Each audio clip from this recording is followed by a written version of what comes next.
Pet Life Radio. This is Pet Life Radio. Let's talk pets. It's Oh Behave with Arden Moore, the show that teaches you how to have harmony in the household with your pets. Join Arden as she travels coast to coast to help millions better understand why cats and dogs do what they do. Get the latest scoop on famous faces, their perfectly pampered pets, and who's walking who in Rin Tin Tinseltown. From famous pet experts and best-selling authors to television and movie stars, you'll get the latest buzz from wagging tongues and tails. Garner great pet tips and have a doggone fur-flying fun time. So get ready for the pause and applause as we unleash your Oh Behave host, America's pet edutainer, Arden Moore. Welcome to the Oh Behave show on Pet Life Radio. I'm your host, Arden Moore. We have a first-time author in the house and a first-rate professional pet sitter and a pioneer in the dog walking business. Her turf is L.A., darling. And boy, she does have some tales to tell. Please give pause and applause to the author of this must-read book called The Pet Sitter's Tale, the one and only Laura Boyer. Welcome to the show, Laura. Thanks for having me on. I'm delighted to be here. All right. Now, caring for dogs is probably not for the faint of heart, wouldn't you say, Laura? Well, it's definitely not for the faint of heart. I agree with you there. Yeah, and you got to expect the unexpected. Folks, Laura is about to be our tour guide into the world of pet sitting and dog walking. But first, let's take this quick commercial break so you guys know the drill. Sit and stay. We'll be right back. Time for a pause. 4 furry ones, actually. Sit and stay. Oh Behave will be right back. Hey, we're going to continue speaking with Laura, the awesome possum pet sitter. But first, raise your paw if you like to party. If you want to throw a doggone great dog party for your favorite four-legger, we urge you to go over to Molly and Bandit Pet Party Accessories. Easy to find. Just go mollyandbanditpetparty.com/petlife. This place has everything you need to have a possum awesome pet party for your pal. Did your dog finally graduate from dog obedience school? Throw a dog party. Is it your dog's birthday? Throw a dog party. And you can get everything you need at the Molly and Bandit Pet Party Accessories. We're talking pet party hats, bow ties, tutus, and more. Go to mollyandbanditpetparty.com/petlife. Pause up, party on. Let's talk pets on PetLifeRadio.com. Oh Behave is back with more tail-wagging ways to achieve harmony in the household with your pets. Now, back to your fetching host, America's pet edutainer, Arden Moore. Welcome back to the Oh Behave show on Pet Life Radio. I'm your host, Arden Moore. Our special guest today has been a lot of things. A makeup artist in the film and television industry. But she discovered her true star power comes in pet sitting and dog walking for four-leggers living in Hollywood, L.A., and surrounding cities. I think your life is like a Hollywood tale, and we're just very, very glad to have you on our show, Laura. And we want to talk about your book, which is actually a collection of your adventures in the pet sitting world. The book is called A Pet Sitter's Tale. Laura, I'm just thinking right now, it's a really cool pink-colored covered book. And I'm just thinking, okay, book, check, movie, next. Yes. So who's going to play you in a movie, Laura? Who's going to be your favorite Hollywood celebrity? This is so funny because everybody likes to play this game. And I was on with a radio host last week who said, Renee Zellweger. I have I feel like her. But, anybody funny, even Amy Schumer. I really think Amy Schumer is hysterical. And I kind of like to think of myself as somewhat of a funny person. So I think Amy Schumer would be great. She has those facial sort of expressions which are hysterical, and I love her timing. She has really good sarcastic timing, and I'm also fluent in sarcasm, so I think she could be a good strong bet for the lead. Well, she actually was on our show before she hit it big, so maybe we can work our Hollywood inside information and get her. So if she couldn't make it, Renee Zellweger, that's not a bad one, but I think my vote's for Amy. Amy, yes. I saw that Amy was on your show, and it's fantastic. Now, I just read that on Twitter. She's having her first baby. I know. Maybe she's going to name her baby Laura or Arden. Oh, Arden's a great name. I love that name. And just so you know, that's actually my real name, not a Hollywood name. I was named after my sister's babysitter. Isn't that great? That's crazy how people get their names, isn't it? Well, my parents were going to name me LaDonna, and then that movie Laura came out, and they saw that movie and they fell in love with that movie, and they said, "Oh, let's not name her LaDonna. We'll name her Laura." And I'm eternally grateful for that decision. Yeah, I hear your big sigh of relief all coming from the West Coast. I hear you. So LaDonna, I think I'd take Arden over LaDonna. No offense to your parents at all. So let's talk about yourself. I mean, you and I share a commonality. We're both from the Windy City area, Chicago, and it's appropriate. We actually are speaking with Laura today on Election Day, when the joke in Chicago is everybody votes twice, and even when they're dead. But did you enjoy growing up in Chicago?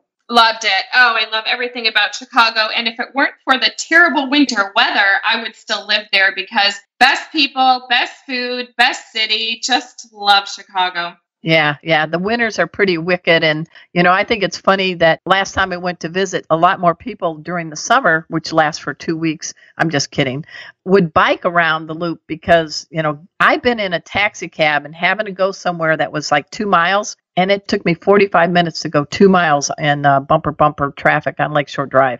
Oh, the traffic is bad everywhere. I mean, I live in LA currently, and oh my gosh, I mean, it makes Chicago look like a walk in the park. Yeah, but at least LA's a little spread out. I lived in Oceanside, California for 15 years. And when I'd go up to LA, I always thought it was crazy that there's all these big highways, the 5 and the 405. And then all of a sudden there's this tight squeeze, like to 2 lanes on each way when you get into the heart of LA. To go on the 10, right? Yes. Yeah. I know it well. But so how long have you been in the LA area now? I've been out there almost, 2002, so over 15 years now. That's great. And tell our folks a little bit about yourself. Why did you come out to LA? And obviously you put on makeup much better than I can. So tell us kind of what your goal was and how you did a U-turn or you shifted gears into the pet world. Absolutely. So I went out to Los Angeles with stars in my eyes, like so many people do. I was a makeup artist in Chicago, and I thought that because I had some success in Chicago that I could go make it big in Hollywood. Yeah. Right? I mean, that's a natural conclusion. Any logical person would think that. So I packed up my bags and I went out to LA, and, I had my butt handed to me. It was terrible. It was terrible. It's shocking. It happens to so many people, right? But what happened to me was I had already been working as a makeup artist. So I had a job at Barney's, New York, and I was a sales girl selling makeup. And this gal had come in and she said, would you do makeup for me on this really small independent film? And when I got to her trailer, her little dog, Abby, was there. And she said, hey, when I go on set, you mind? I'll pay you a little extra money. You'll walk Abby. And I said, sure, no problem. I'm happy to walk your dog. I love dogs. So when I was walking her dog on the lot, out of another trailer came the comedian Paula Poundstone. There you go. And Paula Poundstone said, hey, are you a professional dog walker? And I said, yeah, I am. I know. And I'll never forget it. So she started asking me about the dog, and, she was really interested in my services immediately. And she told me she had a dog, and I told her I love dogs. And she said, how much do I charge? And I thought, oh my gosh, I have no idea what a professional dog walker charged. But I made something up and she went with it. And that was my rate for the next 10 years. I was like, it worked for me, it worked for Paula. Well, and what kind of dog did Paula have at the time? Her dog was named Cal, and he was a pit mix, and he was ginormous. I'll never forget because she said to me, oh, you're a dog walker. Do you do any training? And I said, well, I'd have to assess your dog first because, see, I didn't want to lose the dog walking job. So exactly. I said, I need to assess your dog. When I went there, I just remember seeing him at the back of his yard. He looked like a miniature horse. And I thought, oh my God, what have I gotten myself into? And he saw me and started like running at me. And I thought, oh my gosh, you have to look like a professional. Do not run away. Don't tinkle down your pants. Yeah, I get you. I think sometimes pits, I call them meaty cheeks because when they smile, they got that big grin. Oh, yeah. It sounds like Cal was a good doggy, right? Oh, he was a good dog, but oh gosh, he was a terrible pooler. And, I started watching videos and I started, watching Caesar videos and watching the Caesar Milan show. And I just started to really try and get that dog under control because he would about pull my arm out at every single walk. Wow. Wow. But if you had to make a decision, because it's kind of a dog-eat-dog world in the makeup industry, because from what the book was saying, her book is called A Pet Sitter's Tale. You had some snarky bosses. I'm not trying to diss anybody, but it was kind of very, very competitive. And how did you feel about making the switch to a profession where there actually are clients with really good, strong teeth? You know what? I was relieved. I'll tell you, it was the right time and right place for me because I really was able to go from worrying obsessively about running out of money and having to move because I was completely broke to all of a sudden I had to think about hiring people and having almost too many clients to handle. So it was a good thing for me. I embraced it. I never looked back. As a matter of fact, once I had about a dozen or so clients, I started selling off my makeup kit and I was glad to do it and have the extra room in my apartment. I never looked back. Well, that's great. Hey, folks, we're talking to Laura Voyer, which is, I love this. It's like warrior with a V, which is perfect. She is the owner of YourDogsBestFriend.org, if you want to dash over. Her business is helping folks out in the LA County area. We're talking Beverly Hills, darling, and Hollywood, and Santa Monica, all these cool places. And now you've been at it since 2003, I guess, right? So you're got your 15th year anniversary going. Wow, that's incredible, isn't it? It is incredible, especially see how far the industry has come. I mean, it was before you could hardly get anybody to do dog walking or pet sitting as a professional. You would hire your friend or your relatives or your neighbor. But now it's gone from not only becoming a very mainstream sort of profession, but also they have on-demand pet sitters and dog walkers. It's like now they have the Uber for dog walking and pet sitting. So it's gone completely from being unknown to almost ubiquitous. So what inspired you to write your book? And I got to tell you, I almost finished it. I've got a few more pages to go. But folks, you got to get this book. It's called The Pet Sitter's Tale. And it just starts her whole beginning from leaving the makeup counter to getting that first client, Paula Poundstone. And you even talked to a pet psychic about your dog, Dexter? Yes. Yes. Oh, my gosh. So that's Hollywood, right? Land of the absolutely. That's what my parents would call it, land of the fruit and nuts. Yeah, the Hollywood pet psychic is actually a thing where the psychics can speak, communicate with your pets, and they can certainly tell a tale themselves of, what experiences they've had before they came on to their owners. And I had quite a session with my pet psychic who told me that my dog Dexter was in love with me. And what kind of dog? Tell us a little 411 on Dexter. What kind of dog is he? How'd you get him? And how old is he? And Dexter is my canine soulmate. I love him so much. I'm actually writing an article now. Can you love your dog too much? I love him so much. I mean, I've never had a dog who's been so on sync with my feelings and emotions and even thoughts, He's so my everything. I rescued him. I was working for a rescue called Four Paws, and I wanted to get one of their dogs, and it just never happened. They're always spoken for. And one day they called me and said, hey, we have a dog.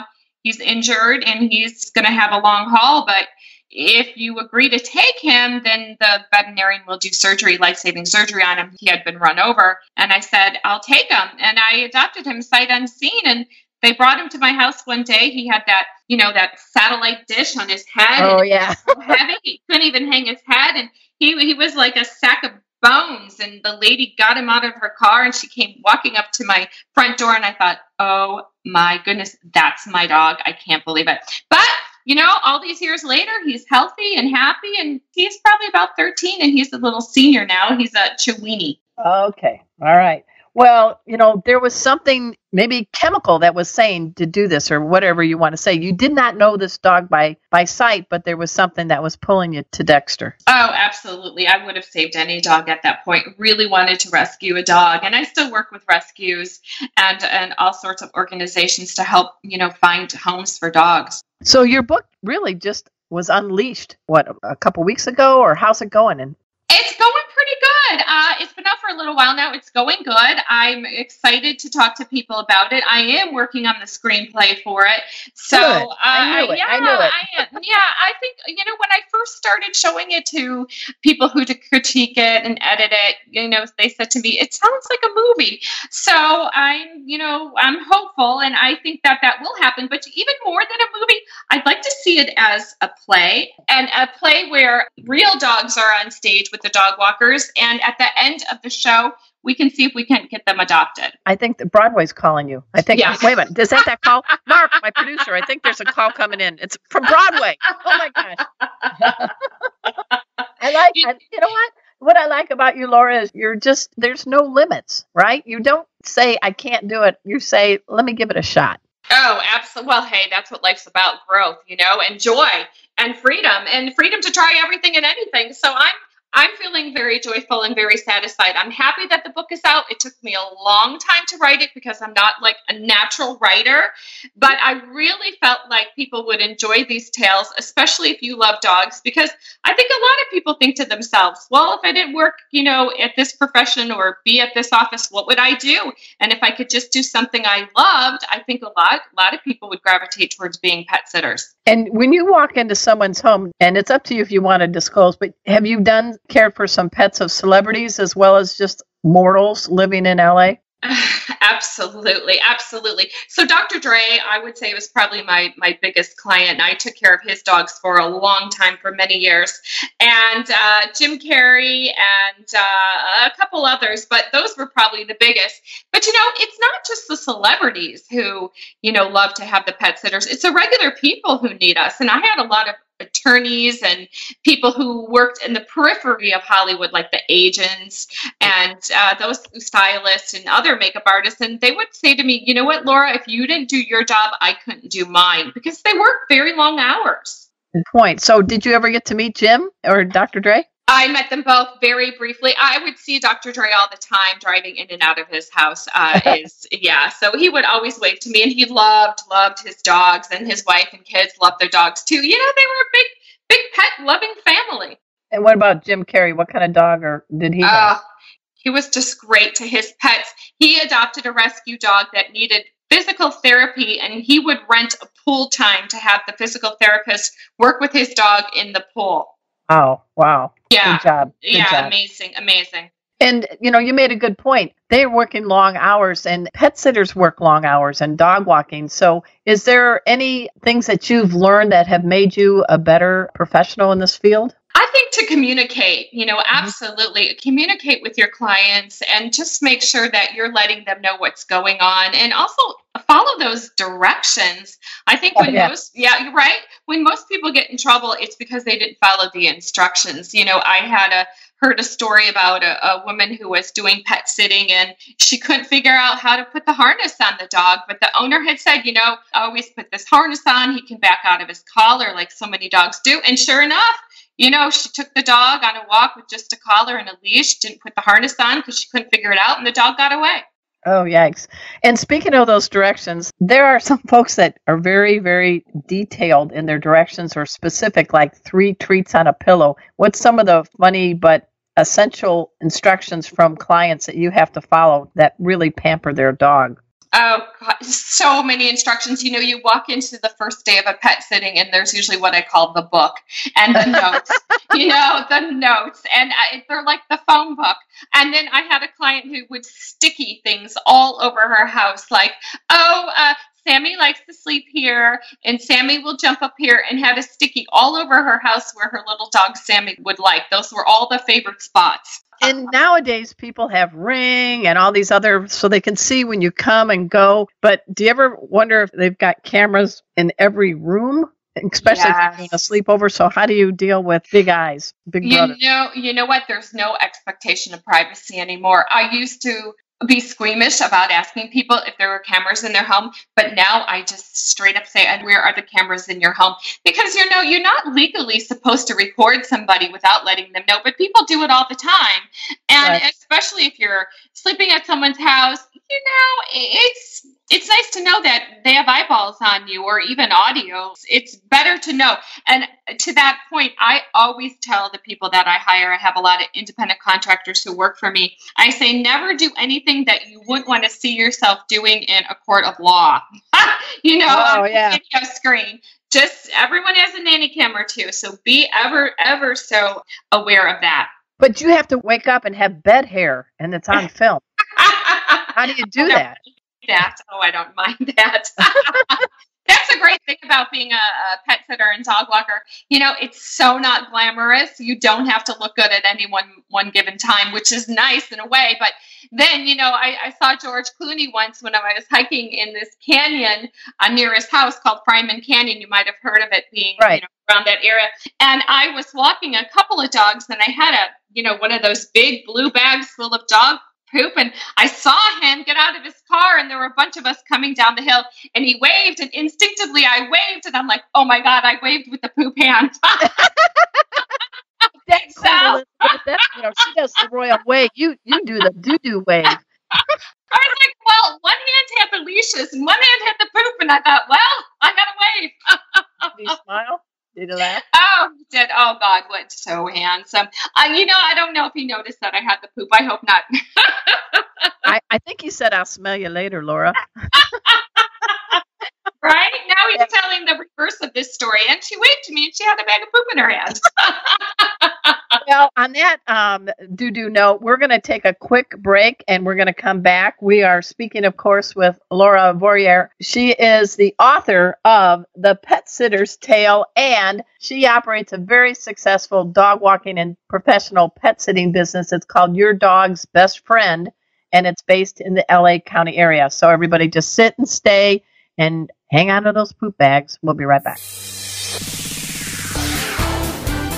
Time for a walk on the red carpet, of course. All Behave will be back in a flash right after these messages. Hey folks, Arden Moore here. We know people like Laura out there doing great things for our dogs, and so are the fine folks at Innovet. I love the company model, the pet company that cares. This is a company that's all about trying to improve the health of your dogs and cats, and they are featuring a CBD oil. What is that? That's a great supplement that's finding some good results for pets that may have arthritis, pancreatitis, asthma, intestinal inflammation, anxiety, seizures, and in some cases, cancers. So I want you to take a look at Innovet. It's INNOVET.com and check out what they have to offer. All of their products are 100% affordable and accessible to all pet owners, and every bottle comes with a 30-day money-back guarantee. That's for all the products. And we have great news. Innovet is going to give you 30% off your order when you put the code in, the coupon code OBEHAVE30. That's OBEHAVE30 and save 30%. That's awesome. Let's talk pets Let's talk pets. on Pet Life Radio. Pet Life Radio. PetLifeRadio.com. Hi, this is Amy Schumer. You're listening to Arden Moore on Pet Life Radio, where they keep it real and make everyone feel like they're pets.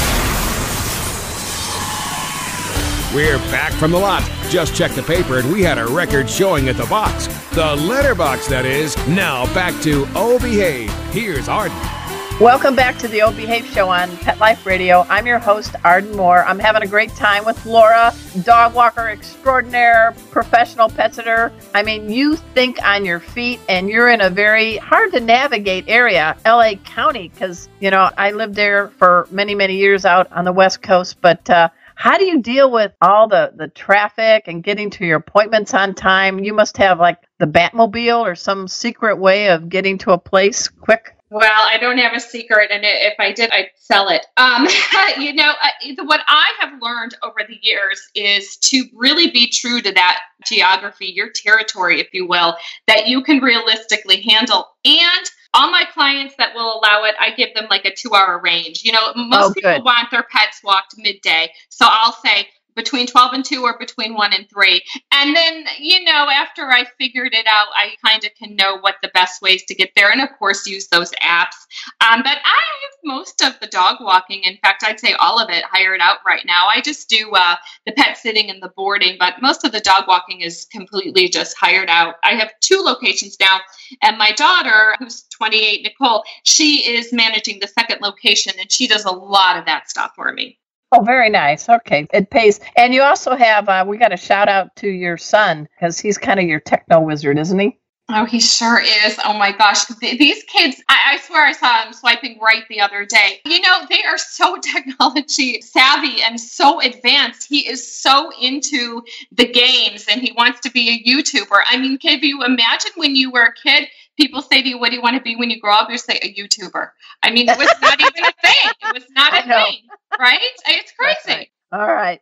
Hey, as far as your book, I do like someone has described it as kind of a blend of the Nanny Diaries, The Devil Wears Prada, and Legally Blonde. I think that's spot on, because each chapter is another tale of her adventures in the evolution of being a pet sitter. But you do it, you tell it like it is, and sometimes you get yourself in a little pickles, I guess. Oh, yes. Well, you like you said, it's unexpected. You never know what's going to happen, from the dog passing away to getting locked out to losing someone's pet. All disasters. But if you can think fast on your feet, everything can be solved for. Well, talk about the Red Bull wrap. Oh, so when I first started my business, I really wanted to branch out and get my name out there, your dog's best friend. So I wrapped my car, but I was inspired to wrap my car because remember they had those Red Bull Beetles and they had the wings on it? Well, I happened to have a Beetle, and I called them up and I said, I have a Beetle. I'll let you wrap it. How much do I make? What do I have to do? And when I was talking to them about it, I thought, what? This is crazy. I'm a dog walker and pet sitter. Why would I want to drive up to someone's house with a Red Bull on my car? That's not going to look, very professional. I'll wrap my own car. So I went out and got my car wrapped, and I'll tell you, it was the best thing that I could have done for my business for branding. It was amazing. It was amazing. I had a couple vehicles with that wrap on it, and I used to say to my friends, well, I can't do any more undercover work, and that was for sure. Well, you could also have to use your darn turn signal and not salute with your middle finger, right? It's so true. Oh my gosh. You try driving around anywhere with your phone number on the car and see what happens. No, thanks. We'll let you do that one, Laura. People would call me all the time. You're not driving fast enough. Or, they would ask me, am I a groomer? What do you charge for grooming? I said, I don't do grooming. A lot of people thought I was a groomer. But I saw so many kids who would really light up when they saw my car. And I would drive by the school buses and all the kids were waving and smiling. They thought it was so exciting.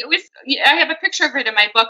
It was a really cartoonish wrap, and it got a lot of attention. No, I think your life is anything but boring.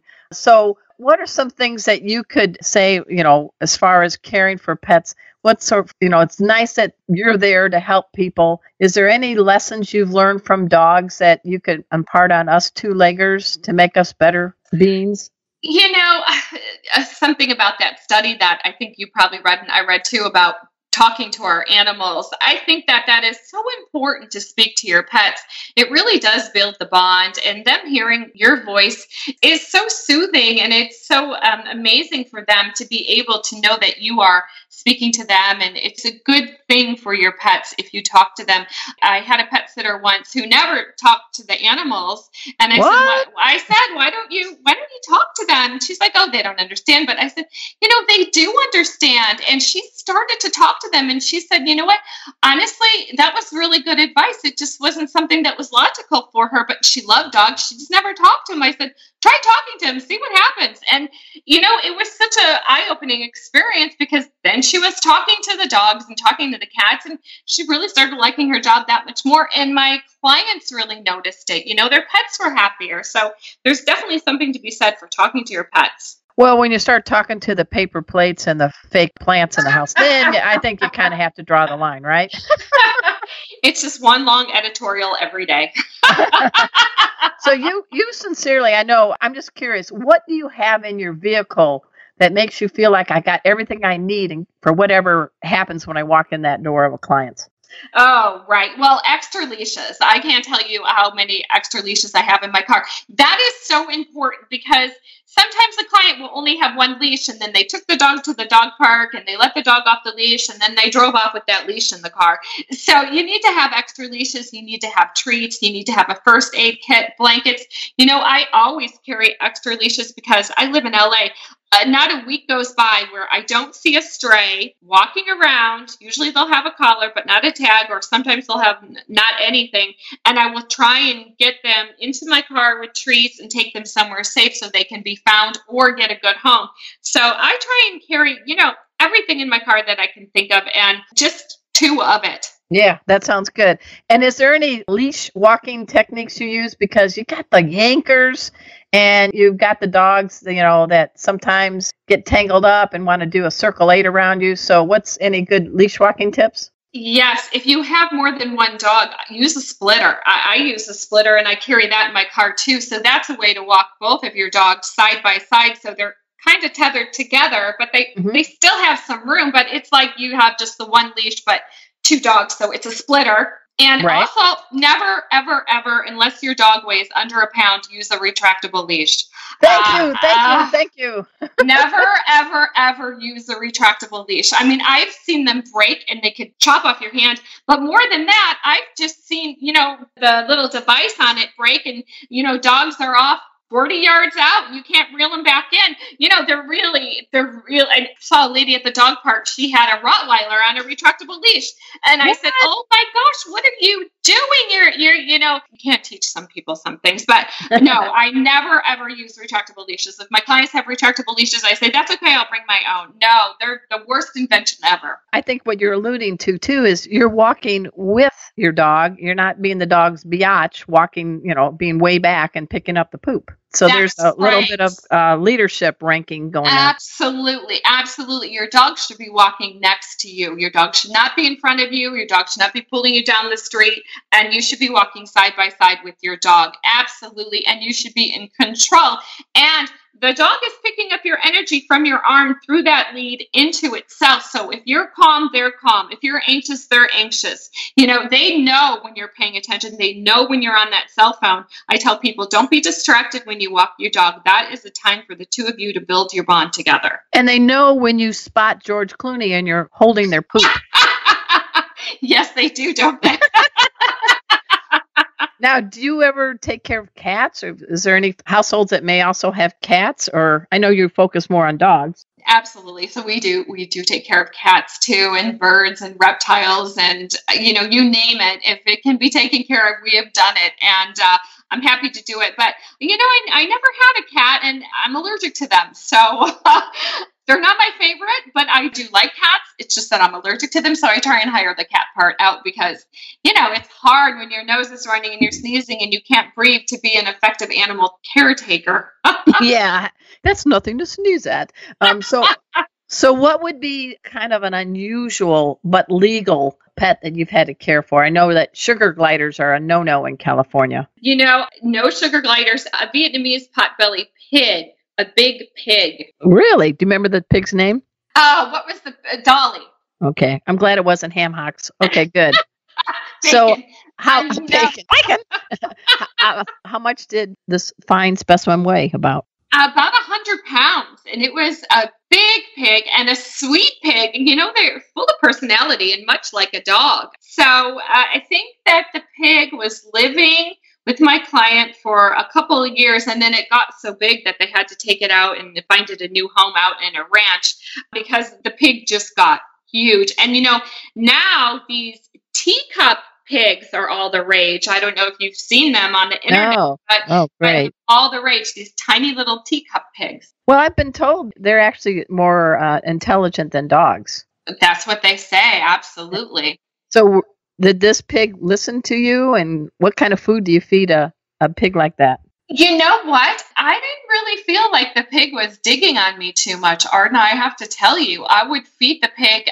The owner had made it some special meals and grains and rices, and it was this big bucket that I had to feed it. But I felt like the pig was very attached to the owner, and maybe it was a one-person pig because it was feeding it and taking care of it, but it wasn't real bonding. That's okay. Dogs love you. Hey, guys, we're talking to Laura Warrior. She's founded Your Dog's Best Friend pet sitting and dog walking business, but she's here because, ta-da, she is an author of The Pet Sitter's Tale. It's a great, fun book that really gets you into the insides of what happens in the world of pet sitting and dog walking.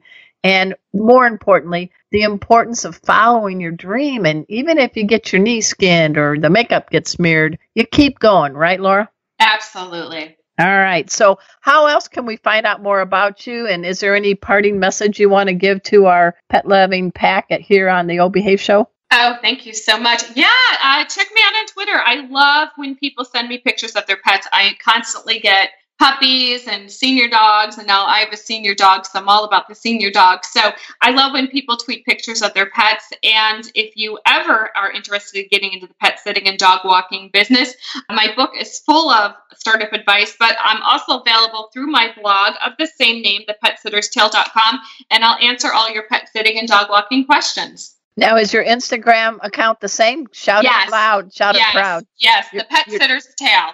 Well, I'm going to have to join you because mine's Arden Knows Pets. Arden Knows Pet. I love that. Okay, good. I love that. I got to check you out. You know, I am kind of just new to the Instagram thing. I have only but a few followers, but I love Twitter. Like, Twitter was a big thing. I jumped on it right away, and I'm happy to have almost 40,000 Twitter followers right now.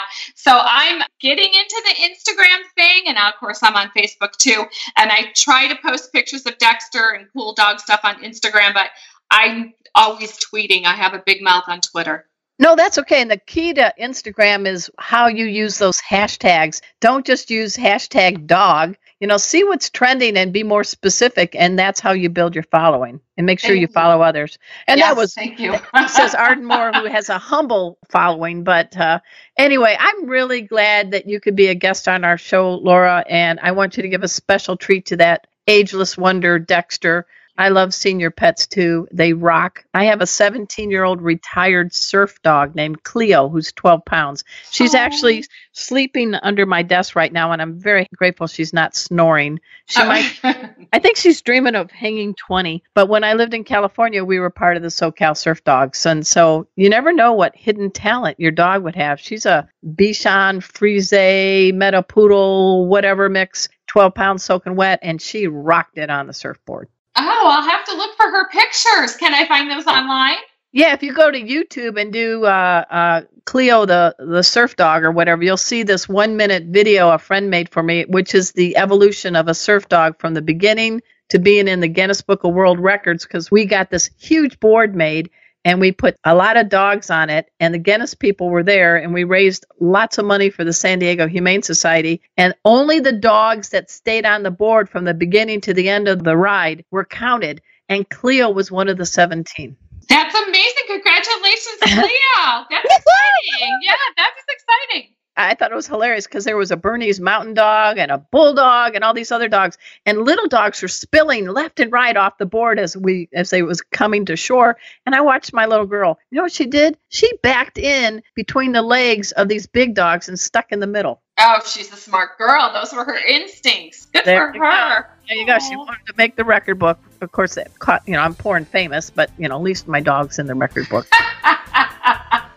Hey, I really have enjoyed speaking with you, Laura, and I want everybody to go and get the Pet Sitter's Tale book. It's a fun read. The holidays are coming up. Come on, we all need to laugh, and we all need to enjoy a story of success. And please check out, if you're in the LA County area, check out her service, Your Dog's Best Friend. Laura Warrior with a V, right? Warrior with a yeah. V. I'm going to be saying that back and forth. But any other final message you want to say, Laura? It's my pleasure to talk to you, Arden. Thank you so much for having me on the show. And again, let's collaborate. I love working with other like-minded folks. Let's make the movie happen. Let's make the play happen. Let's get some dogs adopted.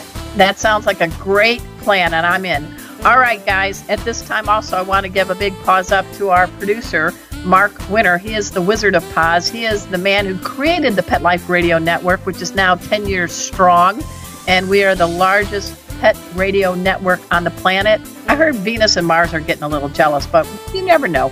And I also want you to please check out my page. It's ardenmoore.com. When I'm not behind the mic, I'm writing books, and I'm teaching pet first aid with a real dog and a real cat, Casey and Kona. So until next time, this is your flea-free host, Arden Moore, delivering just 2 words to all you 2, 3, and 4-leggers out there. Oh, behave. Coast to coast and around the world, it's Oh Behave with Arden Moore. Find out why cats and dogs do the things they do, and get the latest buzz from wagging tongues and tails in Rin Tin Tinseltown. From famous pet experts and best-selling authors to television and movie stars, you'll get great tail-wagging pet tips and have a fur-flying fun time. Oh Behave with America's pet edutainer, Arden Moore. Every week on demand, only on PetLifeRadio.com.